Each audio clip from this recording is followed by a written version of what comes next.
nur ist es jetzt ein bisschen anders, wenn du sowas selber gestalten musst. So. Also was magst du denn zu gestalten? Was sind Dinge, die du jetzt sagst, das ist jetzt weniger so mein Ding? So, was sind die Sachen, wo du mittlerweile sagst, doch, da habe ich meine Skills, da habe ich meine Erfahrung, das mache ich gerne. Was sind die Sachen? Also generell ist es so, dass ich gerne Neues ausprobiere, dass ich wenig sage, das ist jetzt das, was ich am liebsten mache und alles andere lehne ich irgendwie ab oder so, sondern es gibt generell auch immer neue Künstler, die mich faszinieren und manchmal klappt es dann auch, wo Leute, die noch gar nicht wissen, was sie haben wollen, dass ich denen dann irgendwie ein Konzept aufdrücken, ist fies gesagt, aber dass ich sie dafür begeistern kann. Dann auch etwas, was ich gerne mal ausprobieren möchte, weil dann wird es prinzipiell auch besser. Wenn ich halt richtig Bock drauf habe, dann wird es besser. Wenn ich da selbst fasziniert bin und richtig Spaß dran habe, dann lege ich auch nochmal 10% einfach drauf, dass es möglichst gut wird. Und das schätze ich auch am meisten an Kunden, also Kunden, die mich nicht nur als Wunscherfüller betrachten oder als so wie ein Klempner, bitte, du sollst jetzt mein Rohr heile machen, mach das. Und dann ist es erledigt oder so, sondern die halt auch einfach mich engagieren. Also die zum Beispiel, die gucken die Sachen an, die ich gemalt habe und können sich dann vorstellen, hey, der kann gut dieses und jenes machen und nicht gucken meine Bilder an und wollen dann, dass ich was ganz anderes mache, was Ja. irgendwie gar nicht in mein Ressort fällt. Zwar fordere ich mich auch gern heraus, aber da muss ich auch Lust dazu haben. Ja. Wie muss man sich das vorstellen? Weil du hast ja einen Beruf und du hast ja Familie. Und dann neben dem, und dann bist du auch in der Kirche noch aktiv. Und dann irgendwo, wo nimmst du die Zeit her, dann für Leute noch Aufträge zu malen? Wie machst du das? Frag mal meine Augenringe. Nein. Also hoffentlich guckt mein Arbeitgeber nicht. Nein, manchmal zeichnen oder sowas, das mache ich in der Pause bei der Arbeit. Und ansonsten schlage ich mir manchmal die Nächte ein bisschen um die Ohren. Ja, so, dass ich dann halt mir 2 Abende die Woche vorgenommen habe, wo ich dann halt die Sachen male, die ich halt zu Hause eher mal, also alles, was auf Leinwand ist oder sowas.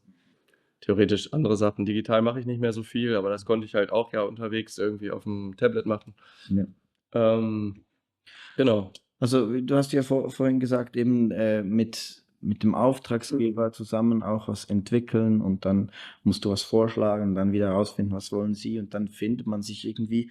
Kannst du zu dem Prozess noch was sagen? Vielleicht am Beispiel von der Zusammenarbeit mit Horn. Weil wir haben ja da einen Ausschnitt, wo wir sehen können, wie du da arbeitest. Ja. Und es wäre sicher spannend, ein bisschen zu hören, wie die Zusammenarbeit da funktioniert hat. Also zu dem ersten Album, wo ich für Horn, bei dem ich für Horn etwas gemacht habe, da hatte der Niklas mir eine Skizze gegeben, die ich nicht umgesetzt habe einfach nur, sondern ich habe mich so ein bisschen die Atmosphäre, die mussten wir auf jeden Fall stark entwickeln. Und ja, oft ist es so, dass Kunden nicht wirklich wissen, was sie wollen. Manchmal wissen Kunden aber auch bis ins kleinste bisschen, was sie wollen. Und ich finde eigentlich genau das Zwischending eigentlich gut. Wenn Kunden so eine Idee haben, aber auch offen sind für meine Expertise. Und das ist halt bei Horn zum Beispiel immer der Fall, dass ich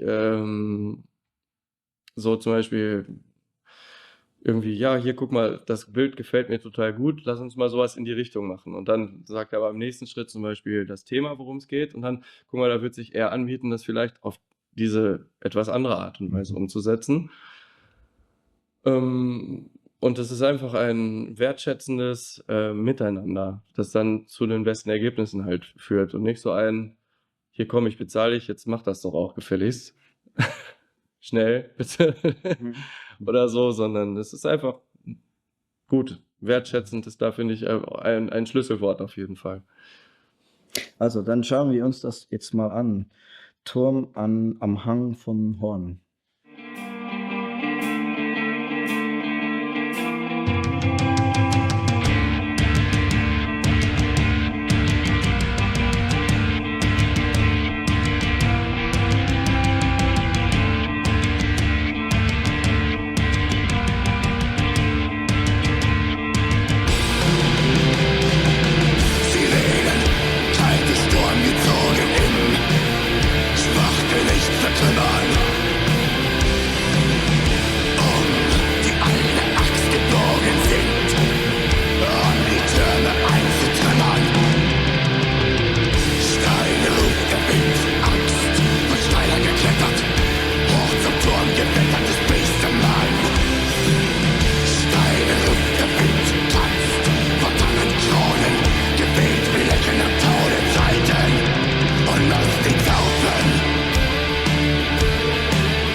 Was hast du das Gefühl so im Schnitt für so ein Cover?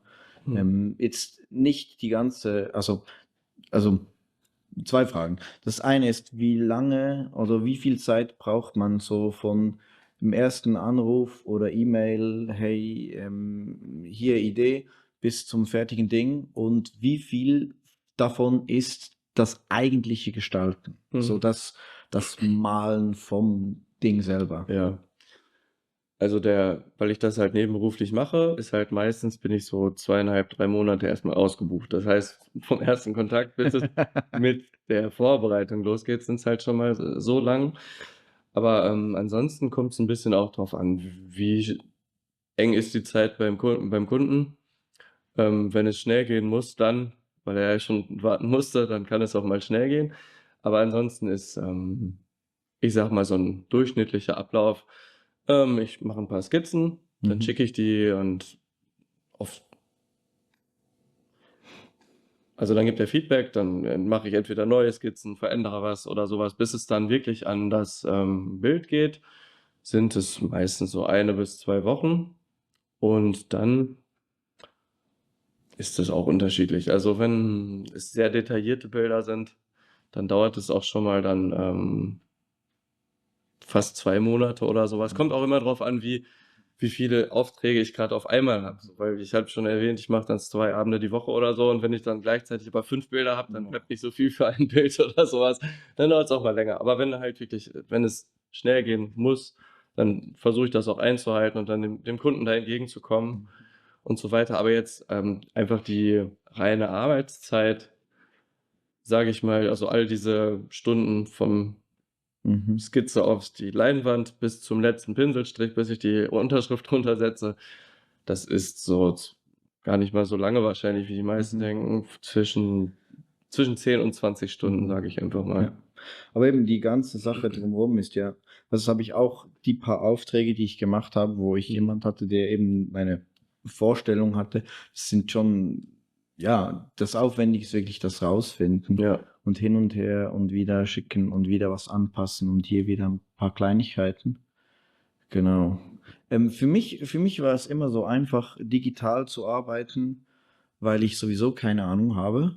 Und dann kann ich alles immer noch ändern. Und ich habe einfach die Möglichkeiten, Dinge auch dramatisch nach dem Fakt zu ändern. Und was ich dann bei solchen Arbeiten, wie du sie machst, Mhm. bewundere, ist, dass, dass man ja schon zu Beginn im Kopf das Bild hat und man weiß ja, ich kann ja nicht im Nachhinein dann sagen, ich will jetzt das Ganze noch in grün, sondern man muss das ja irgendwie aufbauen, so. Also, ich, mache es halt so und ich glaube, das kommt auch daran liegt's auch, dass, es meistens zu 'nem guten Ende mit dem Kunden kommt, dass ich sehr nah im Kundenkontakt stehe. Also, jetzt eigentlich nach jeder Malsession schicke ich 'n Update sozusagen: „So sieht's jetzt aus. Geht das in die Richtung, wie es euch gefällt?“ viele Künstler sehen sich da mehr als Künstler. Also, ich sehe mich irgendwie auch als Künstler, aber auch als Handwerker so 'n bisschen, als Mhm. Dienstleister. Vielleicht auch, weil ich's hauptberuflich auch halt male als Mhm. Dienstleister Mhm. sozusagen. Ähm, dass ich schon dass es das oberste An oder ein hohes Anliegen ist, dass es den Leuten auch wirklich gefällt und dass es das, verbildlicht, was die auch im Kopf hatten. So und deswegen auch wenn sie sich dann gar nicht sicher sind, was zum Beispiel grade nicht so: irgendwas gefällt mir nicht, was ist das jetzt?“ Dann versuche ich zum Beispiel auch dann mache ich mal 'n Foto und dann male ich digital drin rum, wie Mhm. könnte es besser sein? Ja. Und, weil ja, wenn ich dann irgendwie einfach mal man kann halt zum Beispiel nicht jetzt wie bei dem Turm am Hangcover: „Jetzt schieb mal den Turm doch mal 5 Genau, Zentimeter rüber“, das sieht irgendwie nicht aus. genau das, was ich gedacht habe. Ich habe gesagt, ja, das ist alles schön und gut, aber Ja. das Problem ist einfach, es muss alles da sein, wo es dann ist. Noch mal 'n paar Gegenstände hinmalen oder Ja, so was, das ist kein Problem. ja, ja, Aber da auch diesen Workflow, den muss ich ja erst mal kommunizieren. ja. Verschiedene Sachen können wir ändern. Es kann immer noch dunkler, es kann noch heller, es kann dies und das, aber Sachen verschieben eher schlecht. Mhm. Aber du hast auch gewisse Artworks hast du auch digital gemacht. Ja. So, und dann, ich nehme mal an, wenn du für Shirts oder sowas machst, das ist immer eine Mischung, oder? Es ist schlussendlich, wird's dann, also wenn es dann so zweifarbig Mhm. ist zum Beispiel, dann musst du das ja irgendwie dann im Digital musst du das dann irgendwie zusammenfalten und so. Ja, genau. Also hier ist das Schwarze sozusagen gezeichnet. Mhm. Und dann habe ich eine Ebene, diesen grünen Ja, Bigstone ja, zugefügt und dann quasi da drin das Weiße dann gelöscht. Also, ja. ja. Every life is by a heart.